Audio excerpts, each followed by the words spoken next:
Ooh, that tastes. That tastes like we've been here before. It all feels so familiar.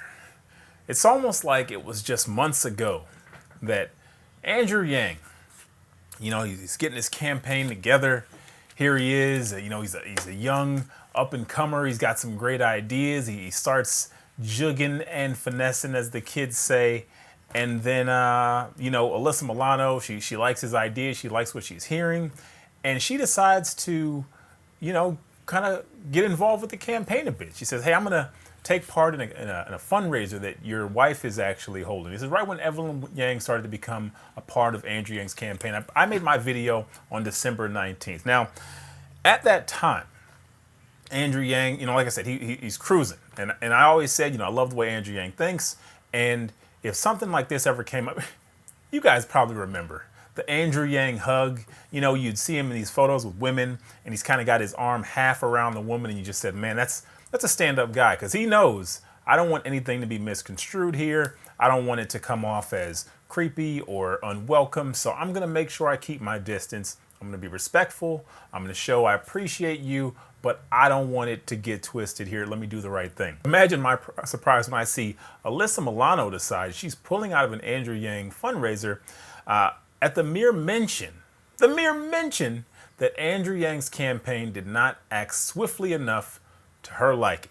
I've made the difficult decision to withdraw my participation from a fundraiser from the Andrew Yang campaign. This is due to repeated allegations of misconduct against a campaign staffer by a campaign staffer, which were not appropriately addressed.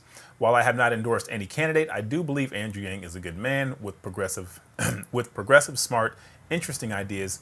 And to be clear, no allegations have been made against him personally, but this issue is too important and too prevalent. The buck stops at the top. Part of fixing the issue of harassment in our culture is living our values and holding ourselves and the people we admire accountable. Now, we're going to play my statement at the top. All we know is that it's from one staffer to another, and it's multiple allegations, and it had not been addressed timely enough for Alyssa Milano. And like I said, I respect her for that. I will say, I hope she keeps that same energy, because I imagine that in her years in Hollywood or wherever you want to say, she's come across some characters who might have checkered past. And I have seen her be mentioned amongst other Democratic candidates recently. So I hope this is actually because of conviction and not because of politics and her looking to not position herself, but, align herself with other candidates. And in that moment, I took the side of Alyssa Milano. I said, you know what? This woman has conviction. She believes in this movement. She believes in these principles. And if she needs to go out there and say, you know what, I have to remove myself because I can't align myself with this campaign for whatever reason, because she believes swift action needs to happen, I 100% respected that. And that's why I made that video. I made that video to say, relax, Yang Gang. You know what? She is not in a position to be aligning herself with something like this. So I get it. I totally get it. I respect her for it. And I just hope, one, she keeps that same energy later on down the line. And two, that this is about conviction and not politics. Turns out, perhaps it was about politics. So imagine my surprise when here we are, months later, talking about Milano endorsing Joe Biden. Why is that a big deal? Not just because Joe is a allegedly creepy old man. Joe Biden literally has allegations currently. This woman is alleging that Joe Biden himself, not a staffer, not somebody who's around the campaign. No. Joe Biden specifically, that guy, the guy who's actually running, the one she actually supported, there's allegations about him, but she was okay with it. In this particular moment, in this case, like Milano, she can't be a due process person because, as she demonstrated here, it's too important of an issue. It's too prevalent in our society. The buck stops at the top. So she doesn't get the latitude to say, I need to hear more. We've seen countless stories where people have they've come out, made allegations, and then later recanted, or it was later found out the person was lying, or that possibly, they made a misidentification or something like. I mean, it's kind of like the death penalty, right? People, we support the death penalty sometimes, but then sometimes the justice system gets it wrong. So it's very difficult to say that I support something when the structure behind it is fundamentally flawed. So she did I guess it's a podcast. She made statements. She let us know why she has finally, why she's decided, you know what, I'm still going to support Joe Biden. So let's listen to Alyssa Milano, in her own words, explain why it's okay for her to support Joe Biden in this moment. I endorsed Joe Biden. Okay, good. And there have been accusations against Joe about a sexual assault. Right, and people were saying, how can you do that? Because you're... I have not publicly said anything about this.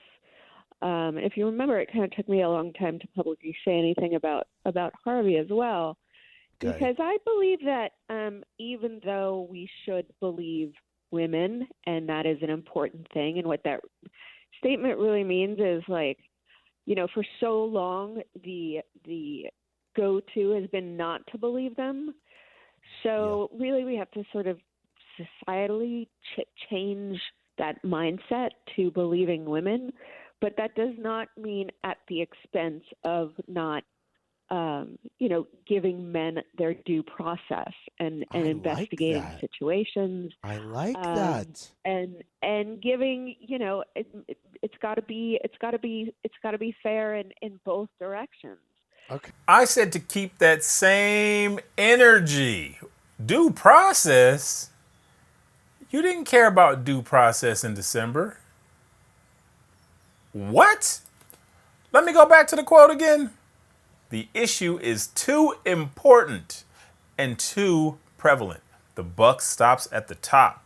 Part of fixing the issue of harassment in our culture is living our values and holding ourselves and the people we admire accountable. That does not sound like what she's describing there.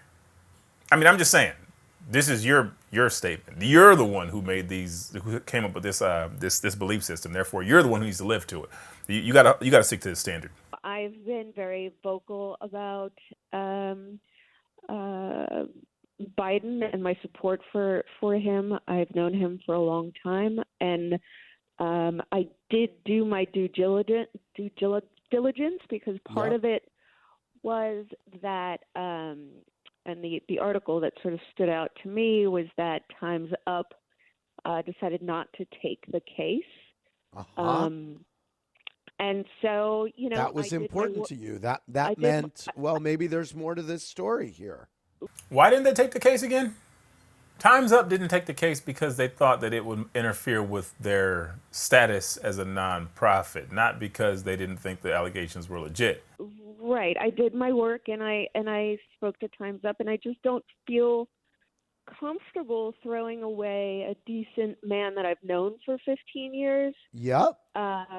In this time of complete chaos without there being a thorough investigation. Yep. I'm sure that mainstream media would be jumping all over this as well if we weren't in a pandemic. If there was more credible, if there was evidence if they found more evidence or through their investigation. So I'm just kind of staying quiet. I'm simply saying, if you are a person who months ago had to distance yourself because someone did not address something quickly enough for you, and that the buck stops at the top, to later go and endorse somebody who literally actively has an open allegation against them personally, not their campaign, not a staffer, not somebody whose name lists right now. No. They personally have an allegation against them. To later support that person and say that there has to be more evidence. The whole Me Too movement has not been about due process. It's been about believe the women because they get silenced, because they're made to feel like their voice doesn't matter, or they're made to feel like they have to provide evidence. Like, that's the whole issue, I thought, was you're making women feel like they have to have all of this proof when they say that something horrible has happened to them. And that's what we need to get away from. To me, this was the foundation of the movement. I'm very confused how we went from that to now due process, because due process is already what we have. Due process is what you said wasn't good enough. And for you now in 2020, months after deciding that you couldn't even attend a fundraiser for Andrew Yang's wife, nonetheless, this is disturbing to me. Me, not some name. No. Personally, Aaron said, you know what? I stand with Alyssa Milano. If she needs to distance herself from the campaign, I respect it. So now that you're willing to still endorse Joe Biden, you're not keeping that same energy. You're not the person who you pretend to be. And clearly, this whole thing, as some suspected, I didn't, because I tried to give you the benefit of the doubt. I thought you were a genuine person. This was all about politics. And I'm disappointed.